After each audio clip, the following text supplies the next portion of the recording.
खबर। नमस्कार, जेएनएन न्यूज में आप सभी का बहुत बहुत स्वागत है। मैं हूं निमिषा। सबसे पहले एक नजर डालते हैं इस वक्त की सुर्खियों पर। प्रधानमंत्री मनमोहन सिंह से मिली ममता बनर्जी। पश्चिम बंगाल को स्पेशल पैकेज देने के मुद्दे पर हुई चर्चा। गुजरात के ओड दंगा मामले में 9 को उम्र कैद। आनंद कोर्ट का फैसला। 2002 के दंगों में 3 लोगों को जिंदा जलाने के पाए गए दोषी। आरुषि मर्डर केस में आरोपी नूपुर तलवार को नहीं मिली राहत। जमानत अगले हफ्ते सुनवाई करेगा सुप्रीम कोर्ट। यूपीएससी की परीक्षा में लड़कियों ने मारी बाजी। पहले स्थान पर शेना अग्रवाल तो दूसरे स्थान पर रुकमनी रियार का नाम। और गाजियाबाद के एक मॉल में लड़की के साथ गैंग रेप। लड़की के दोस्तों ने दिया वारदात को अंजाम। पुलिस ने दर्ज किया केस।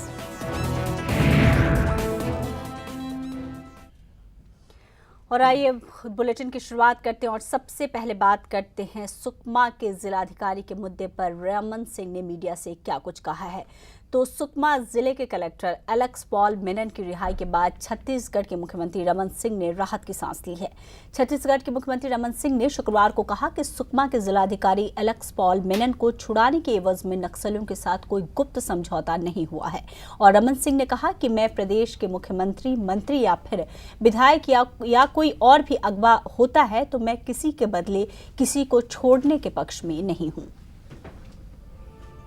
सुकमा जिले के कलेक्टर की रिहाई के बाद दिल्ली में रमन सिंह ने संवाददाताओं को बताया कि नक्सलियों के साथ हुआ समझौता गोपनीय नहीं है, उसे वेबसाइट पर डाला गया है। रमन सिंह ने कहा कि इस मामले पर स्थायी समिति का गठन किया गया है। समिति में 3 लोग होंगे। समिति की अध्यक्षता निर्मला बुच करेंगी। मेनन को नक्सलियों ने 13 दिनों तक बंधक बनाने के बाद गुरुवार को मुक्त किया। रमन सिंह ने कहा कि मेरे शब्दकोश में ग्रीन हंट जैसा कोई शब्द नहीं है। उन्होंने साथ में यह भी कहा कि पूरे छत्तीसगढ़ में पुलिस व्यवस्था नहीं की जा सकती। तो मैं क्लियर कर दूं कि सलवा जुड़ों में ग्रीन हंट कोई अस्तित्व में नहीं है। देखिए, अब घटनाएं होती हैं उस एरिया में होती है जहां लोग अंदर जाके काम करते हैं, और जो वो सुकमा और सुकमा के बाद जो एरिया था उसमें दिक्कत तो थी। और ये घटनाएं यदि नहीं होती तो उसको पकड़ के ले जाते कहाँ। पर आप पूरे के पूरे 1,36,000 स्क्वायर किलोमीटर के एक चप्पे में आप पूरी पुलिस की व्यवस्था नहीं कर सकते। पत्रकार वार्ता में रमन सिंह ने कहा कि मुख्यमंत्री, मंत्री या फिर विधायक को कोई अगवा करता है तो किसी के बदले किसी को छोड़ने की पॉलिसी से मैं असहमत हूं। आपने ये कहा कि किसको पकड़ने से किसी को छोड़ने की बात होनी चाहिए। कोई इस देश में ये नीति बननी चाहिए कि उसका कोई मंत्री, कोई विधायक मुख्यमंत्री को भी पकड़ ले तो किसी को नहीं छोड़ना चाहिए। मेरी स्पष्ट मानता है, कोई डायलॉग नहीं होना चाहिए। मेरी साफ सोच है, ये व्यक्तिगत मेरा सोच है, इससे मैं पीछे नहीं हटूंगा। रमन सिंह एक के बदले दूसरे को छोड़ने की नीति से असहमति का दावा जरूर करते हैं, मगर ऑपरेशन ग्रीन हंट को स्थगित करके 2 दुर्दांत नक्सलियों की जमानती कार्रवाई अदालत में आरंभ होने से इस लेन देन की असलियत अपने आप उजागर हो रही है। साथ ही सुकमा के कलेक्टर के अपहरण से रमन सरकार की सुरक्षा व्यवस्था की पोल भी खुल गई है। देखना यह है कि राज्य सरकार का अगला दांव क्या होगा। सुकमा के कलेक्टर मेनन को तो छोड़ के सरकार को राहत की सांस मिली है, लेकिन अमजद खान और किशन कुंजू की मौत पर सरकार ने उनके परिवारजनों को नौकरी और 30 लाख रुपए देने की बात कही है। सरकार अपनी पीठ भले थपथपा ले, लेकिन जो कमजोरियां थीं वो साफ नजर आईं। रमन सिंह ने साफ कहा कि पूरे छत्तीसगढ़ को पुलिस व्यवस्था देना मुश्किल है। कैमरामैन कमल के साथ मैं रजनीश त्रिपाठी, जेएनएन न्यूज़, दिल्ली।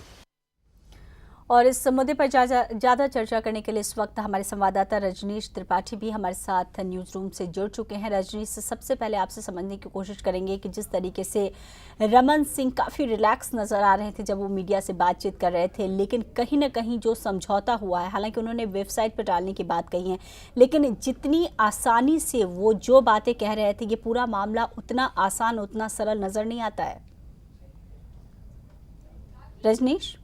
जी बिल्कुल निमिषा, जिस तरह रमन सिंह का ये कहना कि हमने कोई भी सौदा नहीं किया किसी नक्सलाइट से या फिर किसी मध्यस्थ से हमने कोई बात नहीं की है कि हम इसके बदले इसको छोड़ देंगे या फिर आप डीएम को कलेक्टर को छोड़ दीजिए तो हम इसके बदले किसी नक्सलिस्ट को छोड़ देंगे। उन्होंने साफ मना कर दिया कि उन्होंने कहा कि हम इस नीति के खिलाफ हैं। उन्होंने ये भी कहा कि अगर प्रदेश के मुख्यमंत्री या फिर मंत्री या फिर विधायक को कोई पकड़ता है तो एक के बदले दूसरे को छोड़ने की नीति से मैं सहमत नहीं हूँ।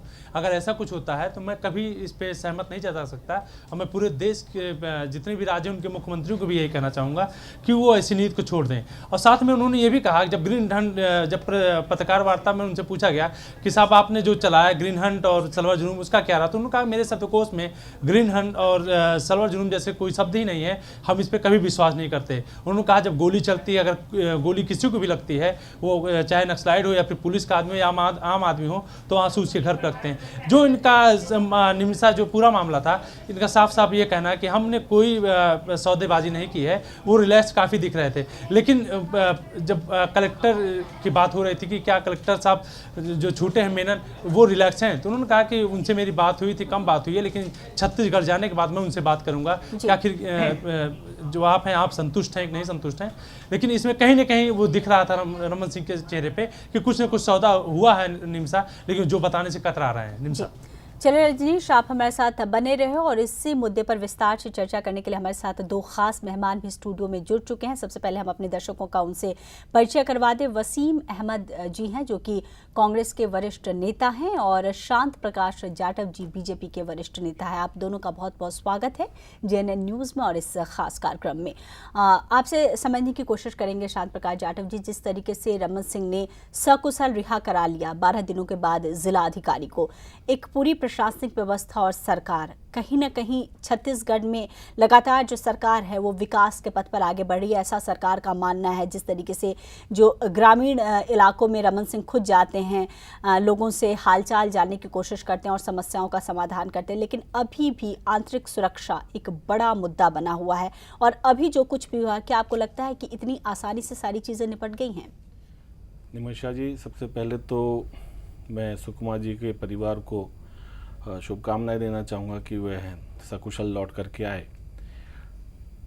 ये नक्सलवाद, माओवाद, अल्फा, ये ऐसे देश के अंदर सीमावर्ती राज्यों में जो संगठन हैं जो इस वक्त काम कर रहे हैं और संभवतः ये विदेशी जो दूसरे देशों से इनको सहयोग मिलता है और इसमें कहीं भी संकोच नहीं करना चाहिए। ये हमारे देश के लिए एक बहुत बड़ा जख्म है।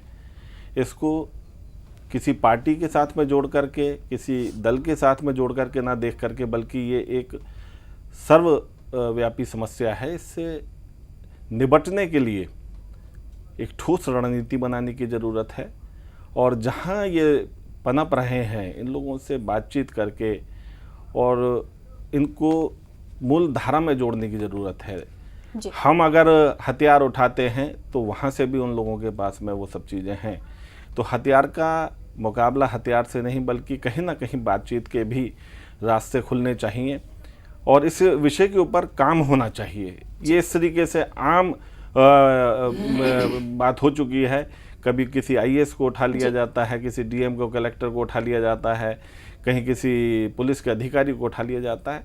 तो ये एक बहुत गंभीर समस्या है। इसको सर्वदलीय बैठक करके पूरा देश इसके ऊपर चिंता करे और एक दूसरे के ऊपर आरोप प्रत्यारोप नहीं बल्कि इस समस्या को जड़मूल से निपटाने की कोशिश की जानी चाहिए। बिल्कुल वसीम साहब, ये कोई आज का मामला नहीं। जिस तरीके से जो आंदोलन शुरू हुए थे, नक्सलबारी से जो आंदोलन, आपको बता दें कि जिस तरीके से ये पूरा आंदोलन शुरू हुआ, चाहे हम पश्चिम बंगाल की बात करें, बिहार के इलाकों की बात करें, उड़ीसा, कोई भी ऐसा प्रदेश नहीं है जहाँ पर कि ये समस्या ना हो, कहीं कम कहीं ज़्यादा। केंद्र सरकार की भी जवाबदेही है, एक रणनीति ठोस बनाने की बात लगातार उठती रहती है, लेकिन आपको नहीं लगता कि जिस तरीके के ठोस प्रयास की ज़रूरत है वो नहीं हो पाया और यही वजह है कि आज भी समस्या जस की तस बनी हुई है? पहली बात तो ये कि नक्सलवाद की जो समस्या है वो 60 से शुरू हुई है और आज अपने चरम सीमा पर पहुंच गई है जी। सरकारें कोई भी हों, किसी की भी सरकार हो और किसी के ज़माने में हो या स्टेट में हो या नेशनल लेवल पर ये समस्या एक है। इस पर जब तक कोई हम नक्सलवाद पर कोई पॉलिसी नहीं बनाएंगे, इनकी समस्याएं, नक्सलवाद की समस्याएं क्या हैं जी, उन समस्याओं का जब तक कोई हम सॉल्यूशन नहीं निकालेंगे तो नक्सलवाद ये सब टेम्परेरी चीज़ें हैं कि आज फलां गिरफ्तार हो गया, आज फलां को उठा के ले गए, आज डीएम को ले गए या किसी एमएलए को ले गए या किसी पॉलिटिशियन को ले गए या पुलिस वाले को ले गए या आर्मी वाले को ले गए। सवाल ये नहीं है। सवाल ये है कि ये भी हमें गौर करना पड़ेगा कि जितना हम ठीक है, एक दफ़ा आप कोई गिरफ्तार हो गया, चाहे डीएम हो या कोई पुलिस का बड़ा अफसर हो या आमने सामने मुठभेड़ हो रही हो, कुछ भी हो रहा हो, ईमानदारी की बात यह है कि नक्सलवाद पर अभी हमने चिंता व्यक्त की है, लेकिन हम चिंताजनक लोगों के लिए कोई ठोस कदम नहीं उठा पाए हैं और ये हम समझते हैं हम सब जिम्मेदार हैं। कोई एक पार्टी जिम्मेदार नहीं है, हम सब जिम्मेदार हैं और इस जिम्मेदारी का जब तक हम पूरी जिम्मेदारी से निर्वहन नहीं करेंगे उस वक्त तक हम इसका कोई समाधान नहीं निकाल बिल्कुल बिल्कुल। वसीम साहब ने एक बड़ी बात कही कि इसके लिए हम सब जिम्मेदार हैं। आपने इस जिम्मेदारी की बात भी स्वीकार की है कि कहीं ना कहीं कोई कमी रही है, चाहे वो कोई भी पार्टी हो, कोई भी सरकार हो, उसकी तरफ से, तभी समाज के लोग जो हैं वो मुख्य धारा से अलग हटकर इस तरीके के आंदोलनों के साथ जुड़ जाते हैं। उसका कहीं ना कहीं असर पूरे देश पर पड़ता है। इस मुद्दे पर आगे भी हम चर्चा जारी रखेंगे। यहाँ ले लेते हैं एक छोटा सा ब्रेक।